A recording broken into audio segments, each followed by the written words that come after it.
I guess my task today too is primarily to build curiosity. Because if you're curious about things, you'll go out and search more information about things. Hopefully, I'll stimulate some thoughts. It'll both affirm and maybe challenge your beliefs and mindsets and practices.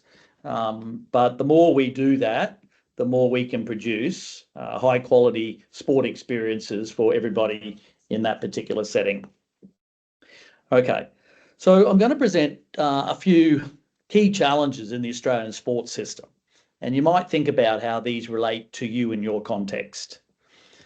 Clearly, the number one issue in Australian sport, and same in New Zealand, it's the same in many Western democracies, keeping kids in sport is a problem. So in the Australian context, peak age participation is between 9 and 11 years of age. And the most we get is 60%, maybe low 60%. So it sort of begs a question around, is there a problem with our product and all the way we deliver our product? How do we keep kids coming back to our sport? Or if they're not going to stay in our sport, going into another sport? So this has benefits for both well-being and also physical health. There's also systemic issues in two silos that typically don't talk to each other, and that's school sport and club sport. And the more we can get that collaboration between those two silos to support kids, we're going to find a lot more kids that got a better sequenced and a more collaborative approach to their own development. Relative age effect is a third issue that contributes significantly to attrition from sport. A relative age effect is that in most sports, January 1st is the cutoff date for an age group to play sport. In some sports like cricket, it's later in the year. But what we find in the research, both in Australia and overseas, is that there's an overrepresentation of athletes who are born in the first 3 months of the year compared to the last 3 months of the year. And that has an issue with kids sign up, but they feel somewhat disadvantaged because of later maturation. And it contributes to coaches and parents and the athletes themselves thinking that they're not good enough. Right? It has a self-fulfilling prophecy that someone else is better than me at my current stage, current date. And as a consequence, I'm not competent. I don't want to do this anymore. So we need to recognise that kids born earlier in the year are likely to be bigger and faster. And we need to be sensitive to differential maturation patterns and accommodate that with some of the policies we have and the way we deliver sport. Another issue that's really concerning, and we're discussing this at the moment in Melbourne with the Australian Sports Commission, is this notion of race to the bottom. So younger and younger athletes are being encouraged to participate in more highly structured training programs. And we call that deliberate practice. You might be familiar with the 10,000 hours or the 10-year view of talent development. And what this does, it prioritises early specialisation and the need for a high-level competition at an earlier age. It also promotes short-term success. And whilst everyone's trying to win, it's the overemphasis on winning that's actually the problem. And this leads to problems in terms of medium and long-term holistic development and enjoyment of the sport. So as a consequence, because of early specialisation and intense competition and the high emotive consequences of that, it leads to people burning out and subsequently dropping out of sport. It also compromises the development of psychosocial skills and competencies to play the sport. The last point I want to talk about in terms of challenges is this idea of delaying representative team selection until a little older. So having regional and state and national championships for kids at primary school and early secondary school we need to ask ourselves the question, is that helpful to long-term retention of athletes in our sports? And if we look at some of the changes that have occurred when sports have changed their policy, so USA ice hockey, they moved initially to no representative training for 13-year-olds until they're 13, sorry. And then they moved that to 16 years of age. So they have no, in the USA ice hockey, they have no representative team competitions until they get to 16. Right? What has happened as a consequence is their numbers have gone through the roof.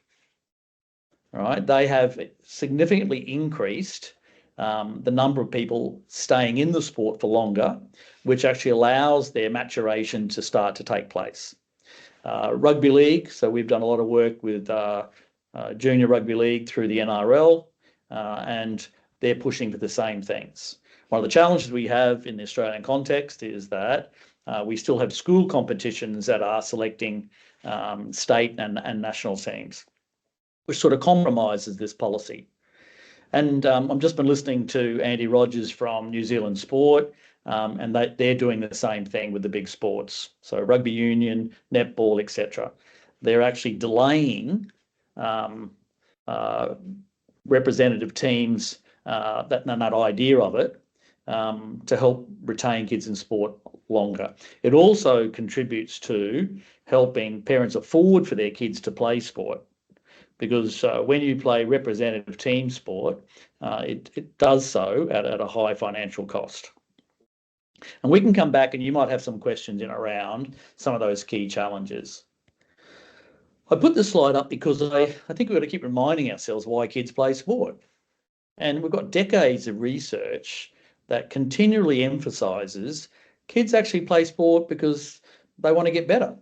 They want to learn some skills. They want to become more competent. They want to master those skills. Right? They see their role models on TV and their older brothers and sisters, and they want to be competent. They also want to have enjoyment in what they do. So the activities we design need to be promoting enjoyment. And a fundamental need of people is actually you want to have a sense of belonging. So people play sport, particularly through primary school going into secondary school. They actually are playing the sports because their friends are playing those sports, or they find friends in those sports. So when you think about it, if we're going to think about the young people that we're working with, they want to be more competent, they want to master some skills, they want to have an enjoyable experience, and they want a sense of belonging. If you're coaching and your sport's promoting satisfaction of those three things, you're likely to have kids who are going to stay in sport for longer. So I'm always mindful of when I talk about research because it's not always well received, right? But I'm trying to report research that's consistent, and I like to use this language around, well, what can we say with some confidence? Because there is always an outlier. There's always an exception to the rule, right? But the first one is that early success is a weak predictor of adult elite performance. But unfortunately, when we see somebody being significantly better than another same age player, we tend to think that and get images of in our head and perceptions that potentially they're going to go on to be an Olympian or they're going to play professional sport. But the research in Australia, across Europe and North America is that early success is not a strong predictor of whether someone's going to be an elite athlete as an adult. So there's been this push, as I said before, around early specialisation. But early specialisation means that you focus on one or no more than two sports, particularly in childhood, so primary school. And there are some sports where this happens. The evidence is pretty strong that the only sport that there's some evidence to support early specialisation is rhythmic gymnastics. No other sport has any support, empirical support, that's a good way to go. But it's also associated early specialisation with kids dropping out and burning out. It's also associated with people not enjoying their sport as much and sustaining a lot of injuries. And it was just interesting listening to Andy Rogers talk from New Zealand. The insurance companies who have to deal with kids in sport injuries, their data has showed that there's a big upward trend over the last decade of younger kids in childhood sustaining injuries as a consequence of sport, and because of the intensive training and the overemphasis on winning. So if we want kids to stay in sport longer, we actually have to delay specialisation.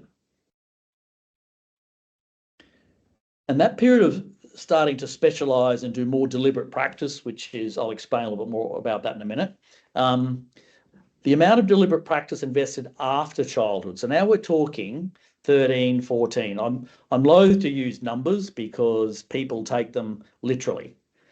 Remember that a 14-year-old child can be somewhere in terms of biological maturation, somewhere between 12 and 16, right? And some people might have children of their own who don't reach puberty until after high school. But the amount of deliberate practice invested after childhood is associated with elite performance in adulthood.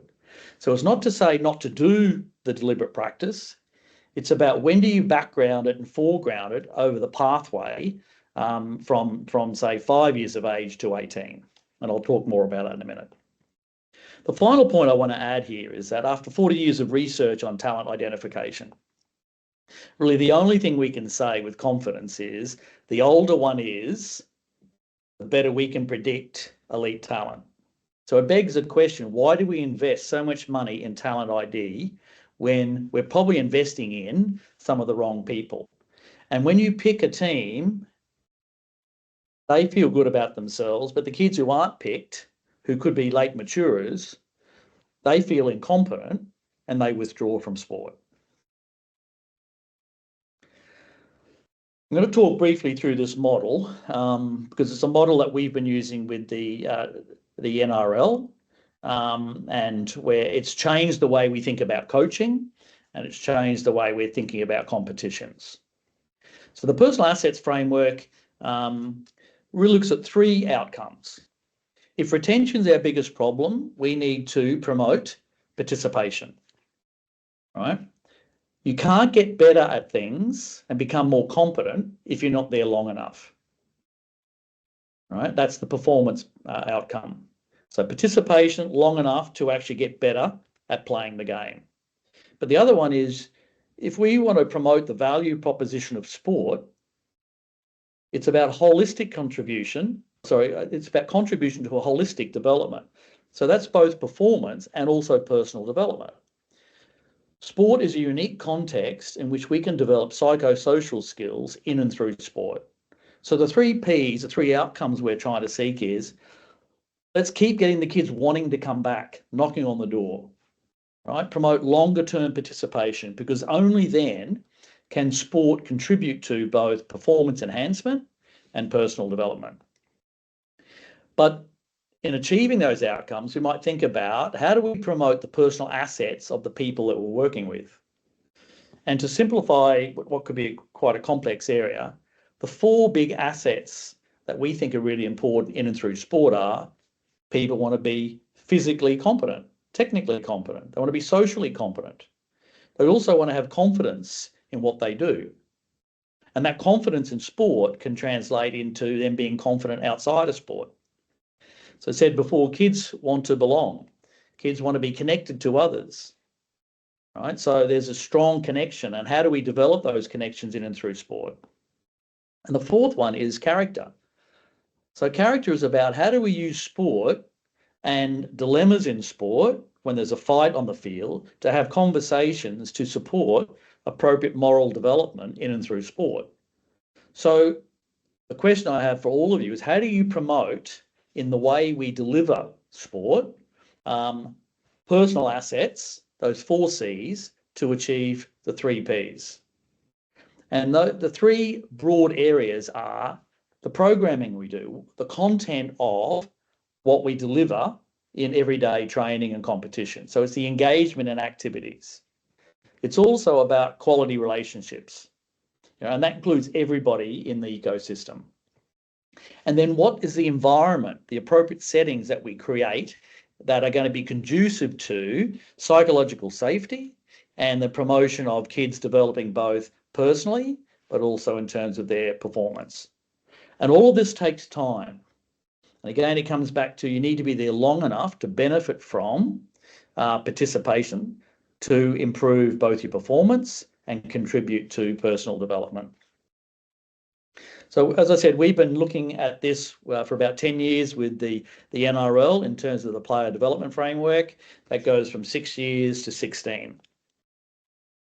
And their primary objectives, sort of highlighting what I'm talking about, is firstly, they want to attract, but more importantly, retain participation.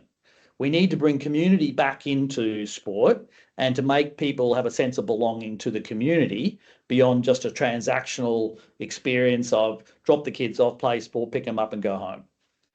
We also think as a consequence of that, we're going to foster personal development. And that's everyone in and through sport. And obviously we're trying to improve the quality of the sporting experience by contributing to mastery of technique and physical development. So personal engagement and activities, I want to talk briefly about that. This is just a different format of the same model. You might think of sport, and particularly organised sport, it's adult-led. So adults run the show. But there can be both intrinsic value, which is immediate value, which is the enjoyment bit, right? Or it could be delayed value. If I train hard for the next couple of years, I might be able to get myself into a representative team when I turn 16. And then the other dimension is, are adults leading the show, or are there opportunities for the youth to lead? So to give you some example in the type of activities and the programming, deliberate practice, or the 10,000 hours, which by the way is not a rule. It came out of music. Its relevance to sport is highly questionable, but everybody likes to talk about you need 10,000 hours to become an expert. So deliberate practice is typically run by adults for delayed benefit over a 2 to 3 year training program to become a better athlete. The opposite of that is children and young people are designing games and activities, and it's just about having fun, immediate fun. It's spontaneous, and that's what we call deliberate play, right? Most people in the audience would understand these are backyard games where kids make the rules, they change the rules, they pick the teams, they keep changing the teams, right? They even pick the activities they're going to do. Then we've got Steph Curry's a really good example of spontaneous practice where he wants to be a better basketballer. So what does he do? He invests in his own discretionary time, formal practice or informal practice, in his shooting and his dribbling, etc. And he's in charge of that development. He's choosing to do that. And because he's choosing to do that because he wants to get better, it's coming from inside and it's more internal or intrinsic motivation. But the reason he's doing it is to become a better player down the track. And then we've got adult-led, but it's fun, modified games, right? Most people who come to team sports in particular, or in my case, athletics, who doesn't want to do some races? Who doesn't want to play modified forms of footy or netball? So the important thing about putting this figure up is understand that during early childhood and mid-childhood, say primary school, we want a lot of deliberate play, right? A lot of modified games. But as they go into high school and they start to wanting to specialise a bit more and do fewer sports, right, they're going to do a lot more deliberate practice. That doesn't mean they don't do deliberate play. So think about how you're going to background and foreground all these different activities over, say, a 10 to 15 year pathway. Quality relationships. In tennis, we talk about the sweet spot, and that's about how do we get, it's a community. It takes a village to raise a child, right? So a big challenge for sport people is actually working with parents.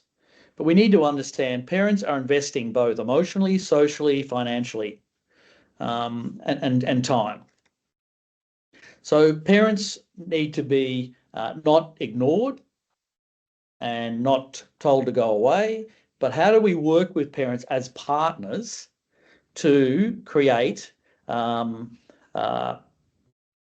the adult actors in the setting are supporting and on the same page about what they want for the benefit of their children, right? So there are ways in which we can use parenting programs, and in Queensland, you can all access the Triple P program, which is the Positive Parenting Program, free to all Queenslanders. And we've modified that program bespoke to rugby league. And all sports can develop these types of resources to support how do we help parents to be better partners in the journey with their kids in the sporting experience. Appropriate settings. So this is, think about your setting and your context and some of the policies and features of that setting. Let me give some examples. Now, this comes from a paper that we wrote 12 years ago as part of the Australian Sports Commission Junior Sport Framework, in terms of if we're going to nurture positive youth development through sport, which is both physical and personal development, there are some program settings that are absolutely essential. Accessibility, right, is a key thing in terms of kids becoming better. Think about how many hours a coach might spend with players in a season, right? It doesn't add up to a lot. If that kid wants to actually get better, they have to, in their own discretionary time, play other sports and do extra stuff like backyard games to get better. So we need physical access to facilities, but typically in big cities like Brisbane, we tend to lock everything up after hours. Right? Schools are a very good example of that. Accessibility is also about the increasing costs associated with playing sport, not to mention additional costs on top of that if you make a representative team. But there should be physical and psychological safety. You know, what are the rules and how do we adapt the rules? Do we, in rugby, do you play 15-man aside for 8-year-olds? Why can't you start with, for example, 7-a-side, play 7s, then go to 10s, then go to 15s? Can we just reshape what the sport looks like? We want high quality early engagement because kids are dropping out as early as 10, 11 and 12 years of age. So we need to get that high quality engagement in there and promote a sense of belonging so kids want to come back.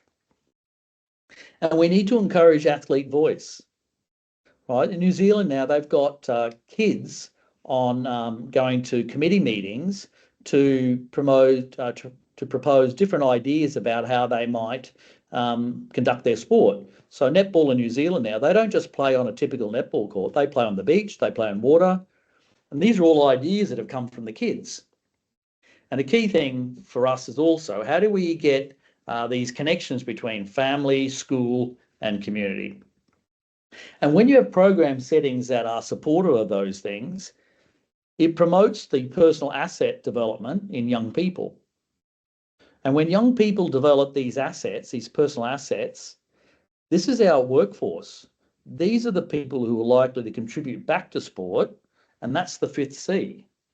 We rely very heavily on volunteers for the whole sporting system, right? So the people who've had positive experiences in and through sport are more likely to contribute back. And so some of the policies we need to look at. How do we promote being inclusive? That might mean, well, how do we delay talent ID? And can we spend that and redirect that spending somewhere else? How do we focus on sampling during childhood, playing multiple games? How many weeks should a season actually be? right? 9-month seasons really prohibit kids from playing other sports. We want kids to play multiple sports, particularly through childhood, and they should be emphasising play, fun, and challenge. Relative age effect is a phenomenon that actually occurs in the Australian context. We need to promote awareness of that with people in the system so that we can think of ways in which we can mitigate against it. Mastery climate's really about how do we promote an environment where kids are judging, am I getting better? Is it a self-referenced evaluation, or is it always being promoted as who's the best and who's the worst? So how do we foster internal motivation? I'm choosing in my spare time to invest in becoming a better athlete.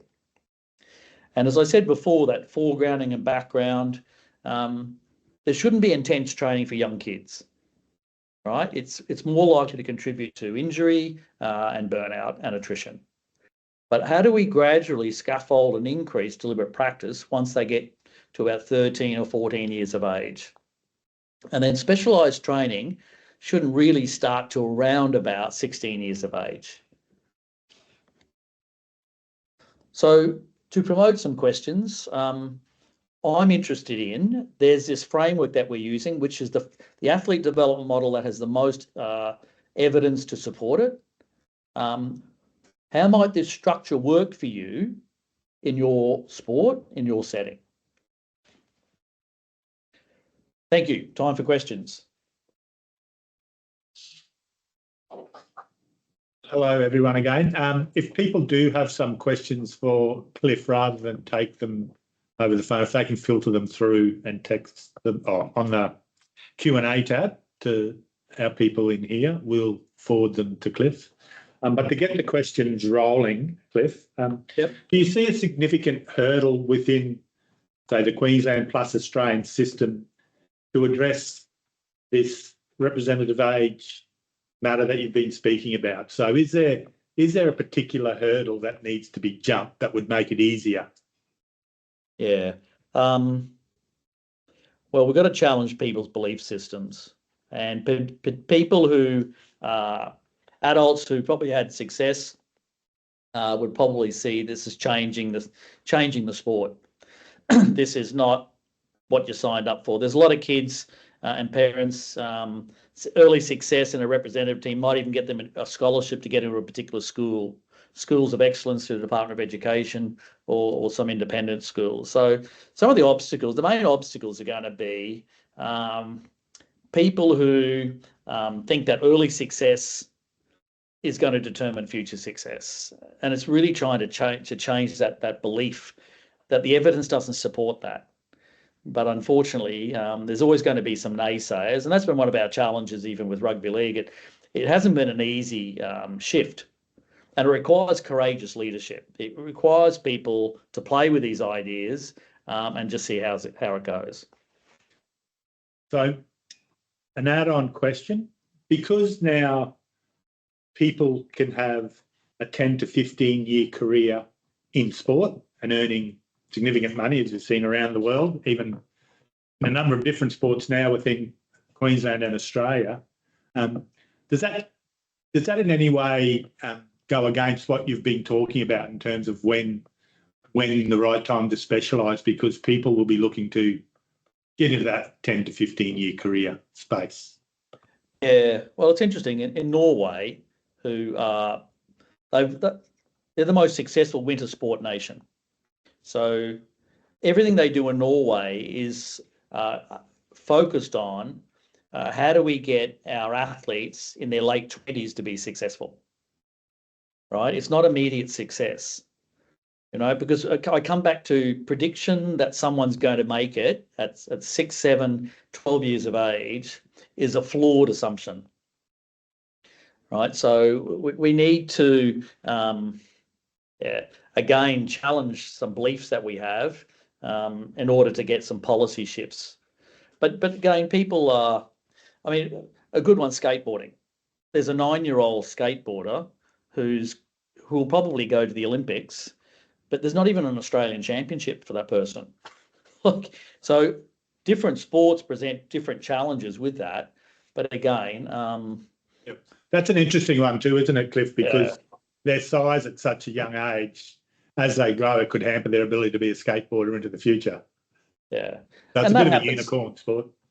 Yeah, and it's the same thing happens in gymnastics. You can't predict how somebody's body's going to necessarily be reshaped over time once they hit adolescence. So um, it's tricky, but again, you've got to play with these ideas and be courageous, I think, in what's in the best interest of the majority of the people. And if people aren't happy with a particular sport, well, I'll go somewhere else, and that's okay. At least they're staying in the sport. They will. What do you think changed, or made rugby league move to this model that you've been speaking about? Where was the courage and bravery that they saw? Well, they looked in the mirror and realised that if you take out the increase in female participants in the sport, male participation was just going downhill. And a lot of sports sort of sugarcoat that, but they looked in the mirror and said, like, this is a problem. We need to address this problem of retention in the system. We need to change both the product and how we deliver the product. And that's led to significant increases in their participation rates. Across the board? Is that across the board in every age group? Or Yeah, across the board, yeah. Do you have any thoughts around shorter seasons, shorter competitions in this representation piece we're talking about of when people should start to specialise? Has that whole competition piece been looked at? Again, these are all works in progress. Once you get to 16, 17 years of age, then you're going to go into more formal and more serious and differential competitions. So seasons will start to be a bit longer. But what we want is, leading into that, we actually want shorter seasons. I mean, I wanted my two sons to play all 4 footy codes in a year, but that would require them to do one term of each and to do that for 3 or 4 years. Right? But you can't, because at a younger age, the seasons are quite long. And that leads to kids being fatigued and burning out as well. So it's all about gradually scaffolding and increasing the duration of competitions. But again, even with professional sports, we've got to be very careful that we don't overload players. Where do you think the leadership for moving to a model like you've spoken about comes from? Well, I think a lot of it's coming from coach developers and people in charge of coaching to change the models that we use and the way that we use them. But it's actually got to start at the top too. It's like in a footy team, you need the CEO, you need the chairman of the board, you need the head coach, the footy manager, all to be on the same page. If we're going to get change, what we need is the CEO of a sport, the key players who deliver the coaching and the quality of the sporting experience, all to be on the same page about what's in the best interests of everybody in this sport, in this particular context. Will someone like the Sports Commission come out with a base statement about what they prefer? They're starting to do that. No, it's a good question. It's for me, if you want to change behaviour, you change policy.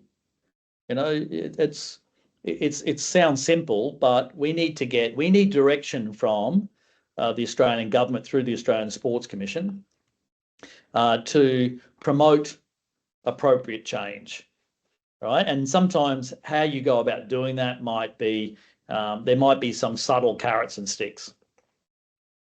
Very good. I've got a question from the floor. Yep. If we are waiting to specialise or encourage rep until later, how do we facilitate enjoyment and satisfaction with varied skilled levels between players at club level? For an example, if you have some kids there for social but no interest in skill development versus kids who have natural ability but get frustrated with not being able to do more advanced training and games, especially in the regional areas where there are fewer clubs, fewer participants. Well, interestingly, I think the regional areas have solved that problem because they don't play in a single age group. Out of necessity, they're playing in multi-age. So the French system, they don't play like under 12s, under 13s, under 14s. They play a 3-year bracket. And I think we could try some of these ideas about having a different, so the more mature kid could play up a year and the less mature kid could probably play down a year. And that's why we've opened up with rugby league. There's an 18-month window to allow some flexibility for the late mature and the smaller kid and the bigger kid. So again, we can mitigate some of those challenges, because we do need to mix. It's no different to having three brothers or three sisters playing in the backyard against each other. Like, we just got to be creative and take some. We're so used to doing the same thing that a season is X weeks, 2 training sessions a week, one at the weekend. I think that's not a bad model, but there's other models out there as to how we can do things. Yeah, and they're driven through the sports primarily, those types of things, or through policy, through higher levels of government. I think it doesn't hurt for the Sports Commission to give strong advice and guidance, but at the end of the day, you want sports to make these decisions because it's in the best interests of their participants. I've got a bit of a thorny one. Any thoughts about how to align schools and sports? My favourite topic. I'm interested in your thoughts, though, because I know we've spoken about this, but I'd like to see if you're willing to share some of your thinking, because you've been in the school system as well. Yeah, that's right. And our sons have been through this as well, playing elite sport. Like, it's first and foremost, central to everything they've been doing in New Zealand is collaboration. And it's a word we're hearing about with 2032. We've got to collaborate. At my university, we all talk about collaboration. Unfortunately, it's not done very well, because people take everything from their perspective rather than saying, well, what's in the best interest of everybody here? So we need to collaborate more, and we need people in the Department of Education, the Department of Sport and Rec, to actually come together, to be sitting at the same table on a regular basis to thrash these things out. Because sometimes the policies they have in practice, and the traditions they have are counter to what I'm saying. But we need them to. One of the challenges we have for young kids is they're torn between, am I playing for my school? Am I playing for my club? Because they're on the same day. Right, and they're also playing rep teams for both at the school level and also club. There could be in 4 or 5 teams over a 10-week period, but no one gives an inch. Yeah. Right, no one who actually case manages that child is tough, and it's tough on parents, because they just want their kids to like what they're doing, but it's not good for psychosocial development or physical development. Are there any further questions we've shot? Yes, I think we've got one coming. 2 more. If you play multiple sports and diversify your time, how can you be good at any one sport that you want to specialise in, especially when techniques differ? What does the research say about playing multiple sports? The research is very clear that playing multiple sports would lead to a more diversified and competent repertoire of technical and physical skills. Like the evidence is overwhelming. Like, if you wanted to play the 4 footy codes in a year, just think of all the different skills you'd have that would be relevant and helpful to playing any one of those 4 sports or other sports. Yeah. Very good. Swim coach, great frame and research support. Love the idea of courageous leadership at coach, committee and parent level. The sport in many ways supports and encourages early developers. Australian champs are not accessible to under 13-year girls and under 13-year boys. Great initiative. This needs to filter down to club, coach and parent level too. Can we make the 4 or 5 Ps compulsory education, like integrity in sport, safety and sport initiatives? Geez, that's an easy one for Cliff. He's going to say yes, isn't it? I'd like that to be one of my legacies, but I'd be rapt with that. And I appreciate the feedback. I just think we just all need to be on the same page here, and we need the big sports to lead the way, because the other sports will follow probably. Cliff, a huge thank you to you. Your expertise, your knowledge, what you provided with us for thinking and our thought process is much appreciated. I think for us, considering, the future of what pathways and those balanced opportunities will look like in the future, has really given us some food for thought. So thank you again for today. It's much appreciated, and good luck down at the ASC. I hope you can turn some dials down there and get some people thinking similarly. It'd be a great achievement. For those that are still on the line, if there are any extra questions you'd like to forward, you can forward them to the partnerships team at sportrecpartnerships@dtis.qld.gov.au. Now, I'll spell that out. I'll put it in the chat. Okay, it's going to be put in the chat for you, so rather than me spell it out. And thank you all for joining us. We've got a young fellow called Bruce Abernathy for our next session. Quite knowledgeable up there with Cliff, I think. So it'll be a very interesting topic, that next one as well. So thanks again, Cliff, for your time. Thank you. And if you've got any questions, you can feed them through to me.